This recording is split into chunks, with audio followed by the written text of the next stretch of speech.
Hi,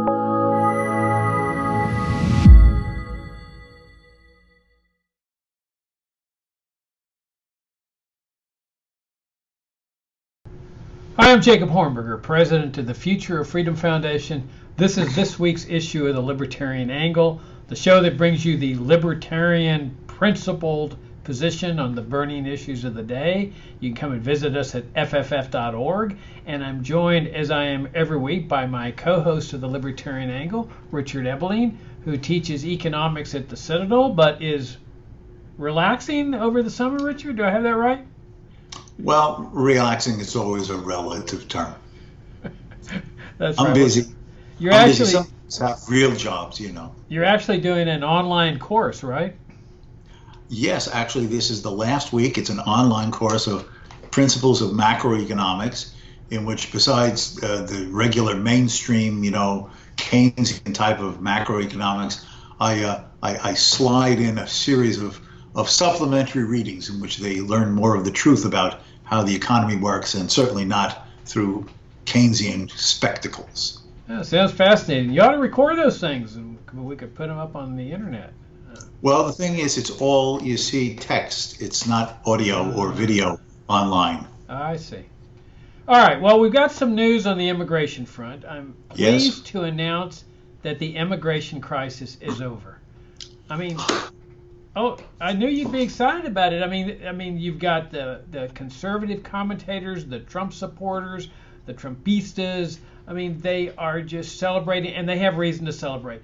This immigration crisis has been going on my entire life. It's been ongoing, and President Trump has finally resolved it. It's just so exciting. And so how did he do it? Well, by just blackmailing, essentially, Mexico. Saying, I don't know whether it's blackmail or extortion, but saying that if you don't stop these immigrants from coming to the United States, me, the tariff man, is going to impose tariffs on you like I've done with China and Russia and, well, several other countries. And so here's this little third world impoverished country that, I mean, deathly afraid of losing any amount of trade to the United States, and to throw the country, which would throw the country into more poverty, says, okay, whatever you say, we'll do. We'll stop the immigrants who are coming into the United States. And so, man, Trump's celebrating. You see, this is how a great nation operates, through blackmail and extortion. We just won. We defeated Mexico. And it's so great to see all these conservatives saying, hey, we finally won a war. It's a tariff trade war. And so that means no more illegal immigrants coming into the United States, Richard. I mean, the immigration crisis is solved. Why didn't somebody think of this kind of thing beforehand? I mean, isn't this a great thing to be living in a free country, Richard? Well, as I've suggested in a previous LA, one way to solve the illegal immigrant problem from Latin America is for the United States just to annex Mexico and the Central American countries. Then how can you say that your citizen is an illegal immigrant if they come and travel from Mexico or Guatemala or Costa Rica into just what would then be just one of the other states of the United States? That is the other way to handle it. In fact, the entire world's problems will be solved if America annexes the entire planet. Then we're all one people, and no more terrorist threats, no more wars, no enemies. It's just all us. This is the next step. This is the next step. And then we don't even have to have a defense budget then. I'm going to write this down. Can I copyright this? Anyway, this is, the mindset of this is that there's America and the world. The fact is that the United States does not trade. Individuals in the United States buy and sell, produce and consume, interact and exchange with other individuals in an area that is geographically called the United States, or with individuals who happen to reside and work and live in other countries that on a political map is designated as the jurisdiction of other nation-state governments. But the fact that it is individuals who trade. And when Trump does this, he's being a nationalist central planner. He is saying, I will decide who trades with whom, on what terms. I'm going to set minimum price controls. I'm going to say that the foreign seller cannot bring his product into the United States and sell it less than price X plus 2, where the plus 2 is manufacturing costs and transportation costs, and the X plus 2 is the import tax. Otherwise, the seller will lose money. But then who pays this tax? It's paid by the American consumers, since the price now includes the import duty. And as a result, it is individual Americans who now pay a higher price for the goods in question, who now have a smaller variety of goods from which to select, fewer of the foreign competitors offering their wares along with the American producers. And as you diminish competition, I think we all commonsensically know, you reduce the incentives and motives for innovation, cost efficiency, devising new and better ways to make the goods and services that we as consumers gain from all avenues. Now, it is bad enough when Trump decides to be the nationalist central planner, telling each and every one of us with whom to trade and at what price. It is an extension of this, when it's not just, well, you know, Mexican goods are competing against American. He now is saying that I will use this weapon of economic warfare to achieve any and all other goals that I desire. I don't want people coming into the United States without my permission through Mexico. And since Mexico seems to be lax, I'm going to make Mexico follow the immigration policies I want. I'm going to make the government of Mexico station their national police and armed forces where I want them to be stationed on the borders of Mexico to do the things that I want them to do. In fact, Mexico must bend its politics, its sovereignty, its wishes of its own people to the whims and wants of the President of the United States sitting in the Oval Office, the political and economic czar, basically Donald Trump. This is where we are today, where basically Trump says, I will use any weapon at my disposal to make any country in the world bend and conform to my wishes and whims. This is dangerous. He is using these arcane and long ago national emergency and national security pieces of legislation, in some cases carried over from over a century ago in World War I, to say, oh, national security, national emergency, and now I am the czar. I can arbitrarily, at any moment, sign an executive order, and now I'm threatening and imposing tariffs. I'm limiting the entry of foreign goods into the United States.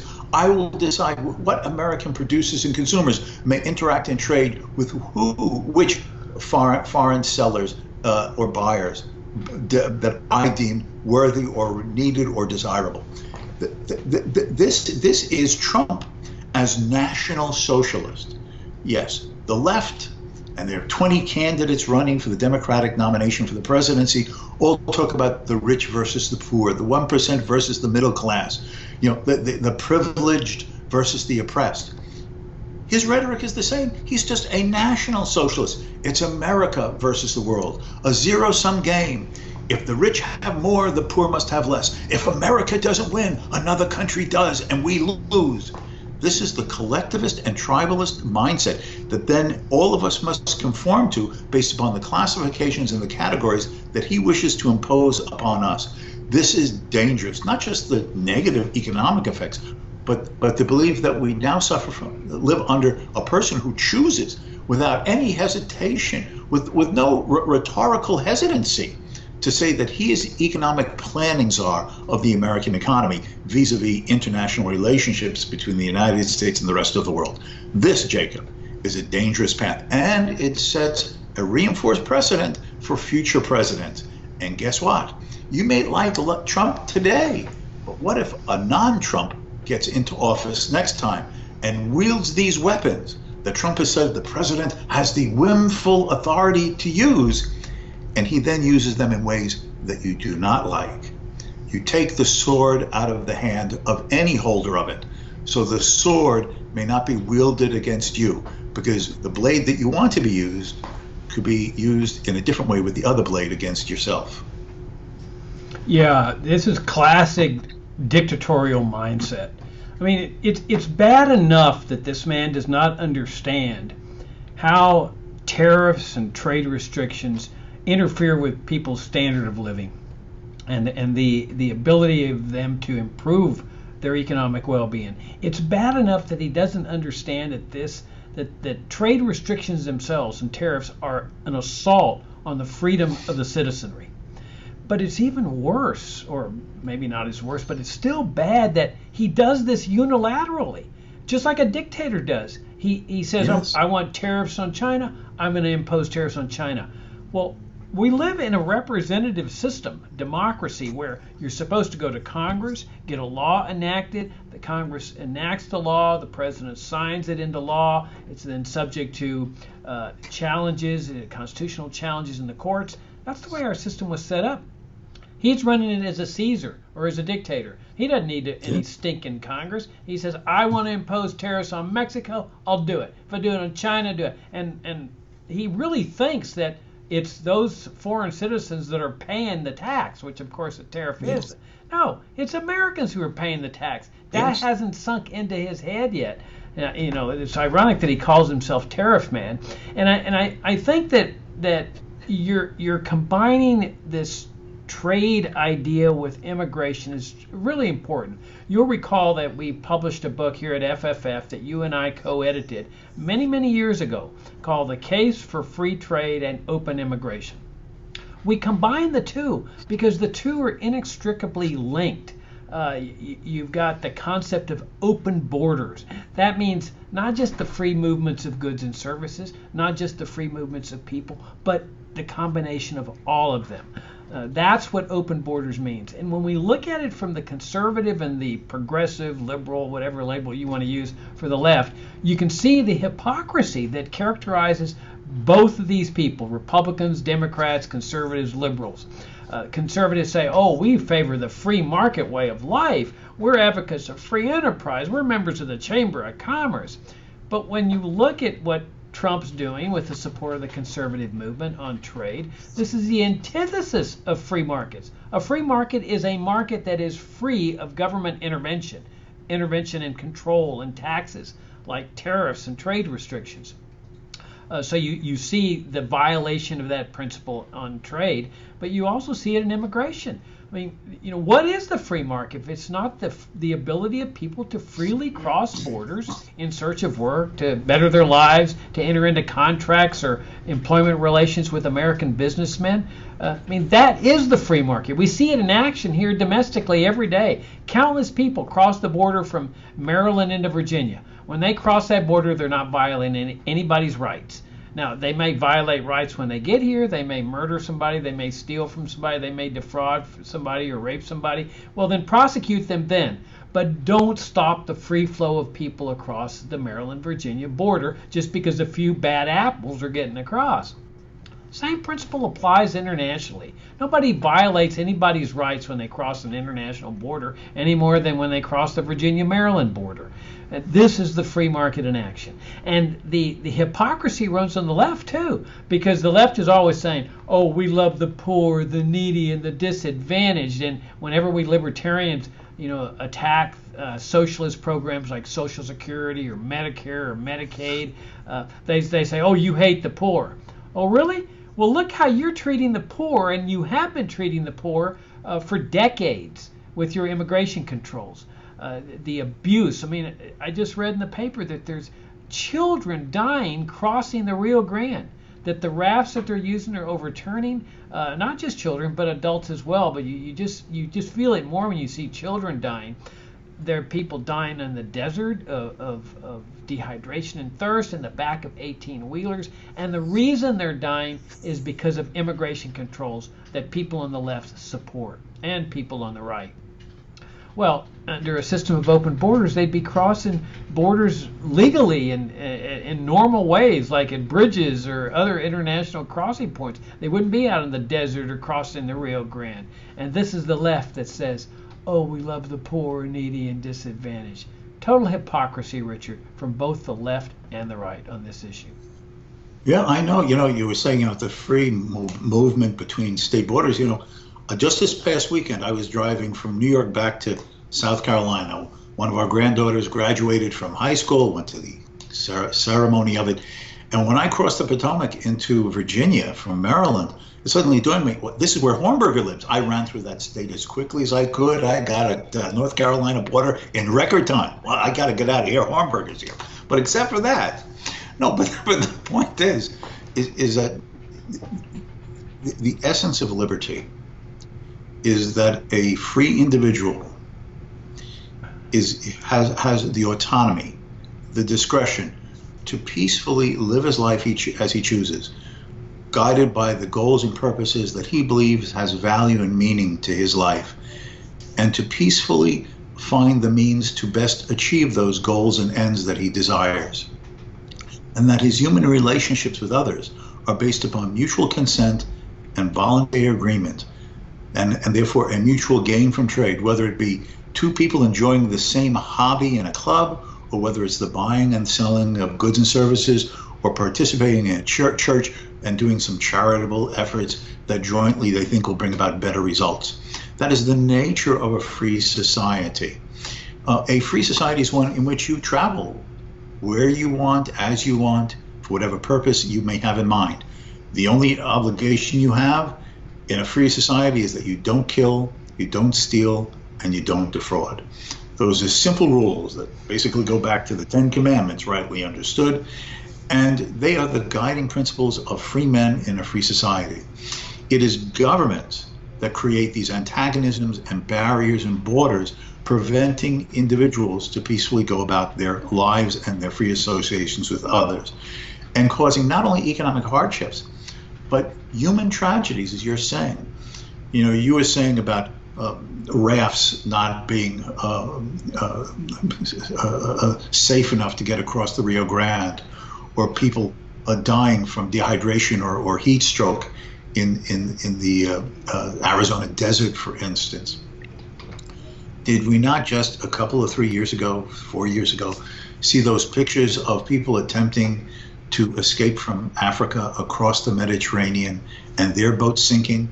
The imagery of the body of that small, 1 or 2 year old child that had been washed up on the shore somewhere in Europe because the boat in which it and its parents were attempting to escape from violence, let's say in Syria or in Libya, had been denied them, and that was the cost. This child dead on the shore of a land that it was hoping to reach. This is the reality of these government restrictions. Now, I understand the concerns of those who get nervous about the arrival of immigrants. Change brings about change. Different people, different backgrounds, different languages, different cultures, some customs, sometimes different religions. But that is what we Americans are about. There were know-nothings in the 19th century who said, oh, the Irish are coming, oh, the Germans are coming, oh, the Poles are coming, the Italians are coming. But the fact is, we were a free society that for most of that period had virtually no immigration restrictions. We were the big melting pot in which either the immigrants themselves or certainly their children or grandchildren mixed together into not separate peoples, but one nation of Americans founded on the principle of liberty and free choice. And that became the ideal and the principle of the country. It is what we lose, that we forfeit when the state goes about this business of placing barriers in the way and imposing these human and economic tragedies upon both those interacting and through the spillover effects upon many others as well. Yeah, let me return to a part of this I think that really needs to be emphasized. It is really pathetic, Richard, that the United States is dealing with an impoverished third world country in this manner, bludgeoning them with threats and blackmail, extortion, and then celebrating that, oh, we've won, we've defeated this weak third world country into doing our will. I mean, it sort of reminds me of when U.S. forces invaded Grenada. And man, there was this big celebration. Wow, we won. We defeated Grenada. I mean, this is pathetic. It is really pathetic. And let me tell you something else. If anybody really thinks that this has solved the immigration crisis, they are naive to the extreme. Mexico is doing exactly what North Korea is doing with Trump. Oh, whatever you want, we'll give you. Yeah, we'll sign on. Please just, stop your sanctions and your tariffs and whatever. And then they're just going to go ahead and do whatever they're going to do anyway. The immigrants will continue to come into the United States because this is a prosperous nation. Like it or not, this is a way where people can improve their well-being. So Trump creates this big crisis like he did with North Korea. And then he says, oh, I have found the solution to it. Give me the Nobel Prize and so forth. Nothing changes. Has North Korea abandoned its nuclear program? Of course not. Is Mexico going to stop the immigrants from crossing the border? Of course not. But the president has this unique ability to get everybody all hyped up. And then all of a sudden the crisis is over, and then his supporters saying, oh, wow, the crisis is over. Give him the Nobel Peace Prize. There's another factor here, Richard, that a lot of libertarian supporters of immigration controls always ignore, and that's the police state that comes into existence with this system. Now, you mentioned central planning. That's the reason why we've had this ongoing immigration crisis. Central planning is a core feature of socialism. Socialism produces crises. And believe me, go talk to people in Venezuela, North Korea, Cuba, and wherever. So you've got this massive crisis. But to deal with the crisis, instead of just getting rid of the cause of the crisis, which is this system of immigration controls, they enact a police state. And I will guarantee you that whenever you see a libertarian or a conservative supporter of immigration controls, they never, ever, and I repeat this, never, ever address the police state that they necessarily are calling into existence. Highway checkpoints on the east-west highways inside the United States, stopping people who have never even entered Mexico one iota, searching their vehicles, busting them for drugs, no warrants. They have warrantless searches of farms and ranches within 100 miles of the U.S. border, which encompasses about 2/3 of the United States, of the citizenry of the United States. You've got roving Border Patrol checkpoints where the Border Patrol just stops people arbitrarily and says, get out, let me search your trunk and the rest of your car. You've got severe border restrictions now where American tourists that go, into the Caribbean or to some foreign country have to come back and turn over their cell phones. Now, what's that all about? What are they searching for in the cell phone? The drugs? And then you've got boarding of Greyhound buses. It just goes on and on. This is all police state action. The only reason we don't recognize it as a police state is because it's happening in the United States, and it's being done by officials that have an American flag on their sleeves instead of a North Korean or Cuban flag. But it's all police state action. And I'll guarantee you this, there is no way to reconcile a police state with the libertarian philosophy or the genuine principles of a free society. Yes, these points are crucially important to make. These are the consequences.